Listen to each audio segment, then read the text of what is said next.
Bienvenidos nuevamente. Continuamos con la parte 2 de la clase 4 y 5. Recuerden que era el video muy largo. La clase anterior vimos la introducción a los sistemas energéticos y hablamos del primer sistema, que es el ATPPC, o de los fosfágenos, o el anaeróbico láctico. Vuelvo a colocar esta diapositiva que ya la vimos en el anterior para que tengamos en cuenta cómo funcionan estos tres sistemas. Recordemos, los tres funcionan al mismo tiempo, pero siempre hay uno que prevalece según las características de la actividad o la duración del tiempo. Tenemos acá los tres dibujados. Tenemos el aeróbico dibujado en rojo, en línea punteada violeta, el ATPPC, que es el que vimos en la clase pasada, el video anterior, y una montañita en el medio verde, anaeróbico láctico, que es la glucólisis, que es el primero que vamos a ver hoy. Miren el tema de los tiempos, cuánto tiempo duran, cuándo es su pico, cuándo... Esto hay que saberlo. Está en el cuadro que vimos en el video anterior, está esto mismo explicado. Acá lo que tenemos es cómo producen el ATP, qué es lo que van a usar para producir el ATP.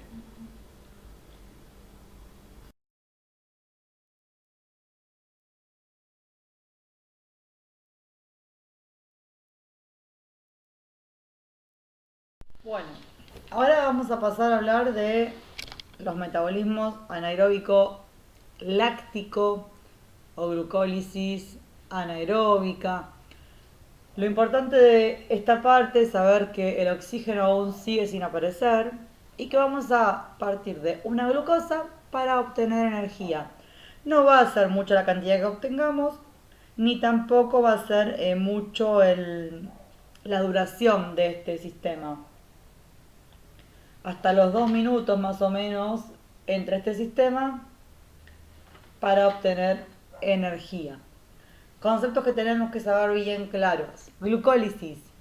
La palabra lisis significa descomposición y con glucólisis nos referimos a descomponer una glucosa y de esa forma vamos a obtener energía. En la próxima diapositiva hay un gráfico con varias de estas palabras pero sin las explicaciones. Glucogénesis. Génesis es formación. Lo que vamos a formar es glucógeno a partir de glucosa. El glucógeno es la forma de guardar la glucosa que tenemos. Lo vamos a almacenar al glucógeno en el hígado o en los músculos y luego desde ahí mismo va a poder salir para ser utilizado cuando necesitemos glucosa para obtener energía. Glucogenólisis, descomposición de glucógeno a glucosa un fosfato. La ventaja de que ya tenga este fosfato incorporado es que nos va a brindar un ATP más o nos va a gastar un ATP menos en el proceso de la glucólisis. Bien, vamos a leer lo último. El compuesto con el que comienza la glucólisis será la glucosa 6-fosfato. Lo que habla es que si arrancamos de una molécula de glucosa vamos a requerir activar esa glucosa utilizando un ATP. En cambio, si partimos desde un glucógeno, esa glucosa ya está activada. Bueno, acá lo que tenemos para mostrar es el metabolismo de los carbohidratos o hidratos de carbono. Lo que ustedes tienen que prestar atención acá son los diferentes procesos, de dónde partimos, es decir, del sustrato y qué obtenemos. Palabras que hay que saber: glucogénesis, glucogenólisis, gluconeogénesis y glucólisis.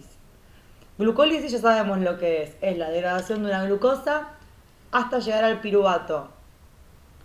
Después vemos que el piruvato tiene dos caminos: el lactato, que es cuando no hay oxígeno, y el acetil-CoA, cuando aparece el oxígeno e ingresa a la mitocondria para obtener mucha energía, que es el sistema que nos falta ver ahora. Después tenemos, cuando yo un glucógeno lo rompo, que me forma glucosa, se llama glucogenólisis.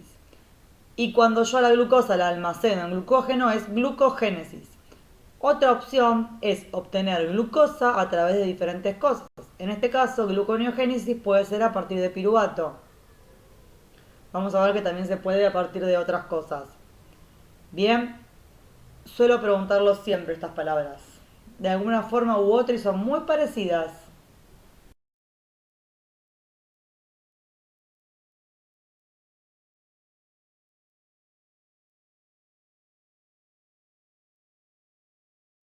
Vamos a ver las características de nuestra glucólisis. Sucede en el citoplasma de la célula. No hay oxígeno. El ácido pirúvico es su producto final. Y cuando no hay oxígeno, este ácido pirúvico se va a transformar en ácido láctico. Bien. Lo que sucede en esta vía, que es como si fuera arranca la glucosa, es un montón de reacciones que se suceden, son 12 reacciones enzimáticas para descomponer desde glucógeno a glucosa y luego a ácido láctico. Lo que se obtiene al final, entre lo que se gasta y lo que se obtiene, son 2 o 3 moles de ATP. Y son procesos que duran hasta 2 minutos. Es decir, que si yo ya paso esos 2 minutos, voy a requerir otro tipo de sistemas para obtener energía. ¿Qué más? Bueno, después vamos a ver un poquito el ácido láctico por si me olvido o algo. Tenemos que ver cómo el ácido láctico es removido. Lo podemos eliminar por la orina o lo tenemos que remover, el famoso regenerativo. Cuando uno tiene ácido láctico, lo que hace es el famoso trotecito después de la actividad. Lo que uno busca es removerlo. ¿Y a dónde lo mandamos? Lo mandamos al hígado para que vuelva a formar glucosa. Y además, lo que va a pasar es que al yo moverme más, voy a entrar en un sistema más aeróbico y ahí voy a tener oxígeno y voy a poder lograr que este ácido láctico vuelva a ingresar en el camino de obtener ATP con oxígeno, que es lo que vamos a ver ahora. Creo que no me olvido nada. Lo importante es que no utiliza oxígeno, no se olviden de eso. Y no. Arrancamos con el último, que acá lo vamos a explicar partiendo de hidratos de carbono, pero también vamos a ver la clase que viene que podemos utilizar las grasas y también las proteínas, obteniendo diferente cantidad de energía según lo que utilicemos. Proceso complejo porque tiene justamente tiene muchos procesos, entonces es bastante complicado de explicarlo, a la distancia ni se imaginan. Bien, acá lo que dice es respiración celular, proceso mediante el cual se descompone combustible con la ayuda de oxígeno. Es un proceso aeróbico. En este sistema obligatoriamente tiene que entrar el oxígeno. ¿Por qué?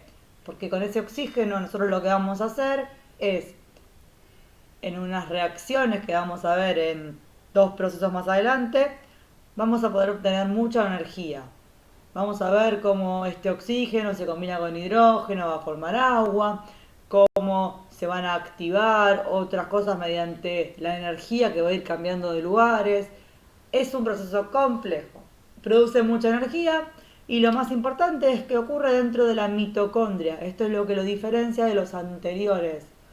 Las paredes de la mitocondria, la matriz mitocondrial va a tener mucho que ver con estos procesos. Así que a prestar mucha atención, es complejo. Pero siempre recuerden en saber el nombre de cada proceso, a partir de qué tiempo se utiliza cada sistema, no proceso, perdón, y en cuál obtengo más energía, en cuál puedo hacer actividades más intensas. Nosotros sabemos que cuando hacemos algo aeróbico lo hacemos con baja carga, baja intensidad, no hacemos cosas, no corremos 100 metros en busca de un objetivo aeróbico. Buscamos la resistencia, es algo con poca carga, largo tiempo. Bueno, es muy difícil explicar la oxidación de los hidratos de carbono a la distancia. Yo voy a tratar de repetir muchas veces lo que sea lo que para mí es más importante y lo que ustedes sí o sí van a tener que saber. Piensen que voy a decir un montón de palabras que ni a mí me salen decirlas de corrido y más difícil si ni siquiera las puedo escribir en un pizarrón. Tampoco les puedo llenar de palabras todo el PowerPoint porque si no también sería muy difícil su comprensión. Bueno, los 3 procesos que vamos a ver, no vamos a verlos en inmensidad de palabras, sino bastante cortos, son ciclo de Krebs, cadena de transporte de electrones o cadena respiratoria y fosforilación oxidativa. Estos 3 procesos hacen que están los 3 incluidos dentro del sistema aeróbico. Con uno solo de ellos no nos alcanza, porque vamos a ver que son correlativos, arrancan de en uno obtengo ciertas cosas, que esas cosas pasan a otro lugar y en el otro lugar es donde se obtiene recién la energía. Bueno, acá lo que dice es glucólisis, cuando hay oxígeno, el producto final de esa glucólisis, que era el ácido pirúvico, se va a transformar en acetil-CoA. Esto lo hace una enzima, que tampoco nos vamos a volver locos hoy por hoy en saber lo que hace, pero lo que va a hacer es agarrar ese ácido pirúvico o piruvato y lo va a le va a agregar una enzima acetil-CoA y lo va a introducir eh, ¿cómo se llama? En la matriz de la mitocondria. En la cadena en la cadena respiratoria lo que va a pasar, unos transportadores que obtuvimos del ciclo de Krebs van a ceder su energía y ahí vamos a obtener también algún desecho. Y por último, en la fosforilación oxidativa, lo que vamos a obtener justamente es la formación del ATP. Los vamos a explicar por separado ahora.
Bueno, en la cadena respiratoria, que era nuestro segundo proceso, mucho más de lo que esté escrito no voy a decir porque la idea es no complicarnos la vida.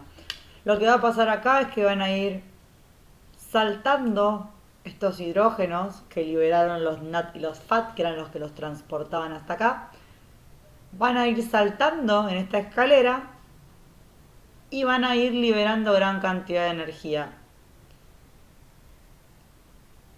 Este hidrógeno, al perder su electrón cada vez que va saltando, puede al final combinarse con oxígeno y formar agua, que es uno de los productos de desecho que obtenemos de nuestro sistema aeróbico. Algo más, algo más. Ahí lo tienen, esta energía se va a utilizar junto con un fósforo, lo vamos a ver también ahora en la fosforilación oxidativa, para formar el ATP. Nada más, quédense con lo que dice ahí. Los hidrógenos van saltando, ceden su energía y forman ATP. Y con esos hidrógenos se forma agua, que es importante porque es un desecho. Acá tenemos nuestro último paso, que recién estaba un poco dibujado en esta cadena, que es la fosforilación oxidativa. Recuerden, ciclo de Krebs, cadena de electrones, fosforilación oxidativa. El ADP se une al fósforo para formar ATP. ¿Cómo hacemos para formar este ATP? Con la energía que es liberada de la cadena que vimos recién, se forma el ATP. ¿A qué nos referimos con concepto de fosforilación? A que vamos a sumar un fósforo,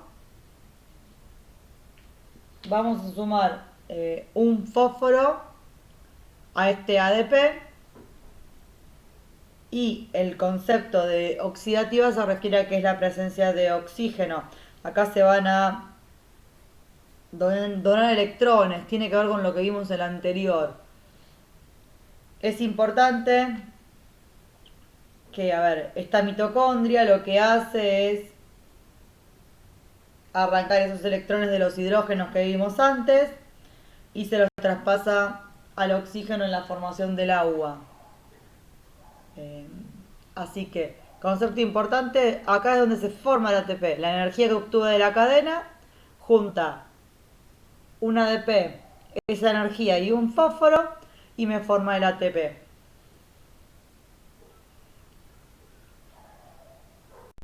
Bueno, acá lo que tenemos es el resumen a nivel energético. Esto hay que saberlo. Presten atención. Desechos, dióxido de carbono y agua. Lo vimos, el dióxido de carbono en el ciclo de Krebs y el agua en la cadena de electrones. Nosotros tenemos una glucosa que va a sufrir una glucólisis donde se obtienen 2 ATP, pero también se gastan 2 ATP. Y además lo que yo obtengo son 2 transportadores de electrones que los NAD cuando ingresan en la mitocondria me van a dar, cada uno me va a dar 3 ATP y los FAT me van a dar cada uno 2 ATP. Por eso esos 2 NADH se transforman en 6 ATPs. Después, cuando transformamos el piruvato en acetil-CoA, obtenemos 2 NAD más, que de nuevo esos NAD van a ir a la cadena de electrones y me van a dar 6 ATP. Después tenemos la transformación, el ingreso del acetil-CoA en el ciclo de Krebs y me va a dar 2 ATP limpios, 6 NAD y 2 FAT-H. Entonces, esos 6 NAD pasan a la cadena de electrones, los 2 FAT también, y el total es 38 ATPs. No es tan importante saber cada número pequeño, sino la cantidad. Recuerden cuántos ATP obteníamos de una glucólisis, que eran 2 o 3, y cuántos obtenemos de una glucosa en un metabolismo aeróbico, 38.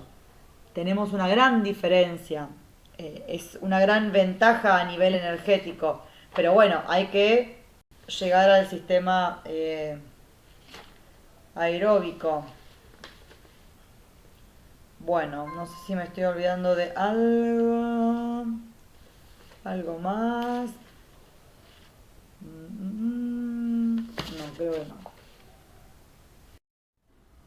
Acá lo que tenemos es un resumen del metabolismo de los hidratos de carbono. Tenemos de un lado la parte anaeróbica, del otro lado la parte aeróbica. Tengamos en cuenta que el comienzo anaeróbico se puede transformar en aeróbico si ese ácido pirúvico se une con el oxígeno y pasamos a tener acetil-CoA, que ahí comienzan los 3 procesos de la parte aeróbica. Espero que esto sirva de resumen para poder cerrar la idea. Cualquier duda, si no, me escriben o lo consultan con el apunte a ver si eso los ayuda o con el libro de bibliografía. Nos vemos.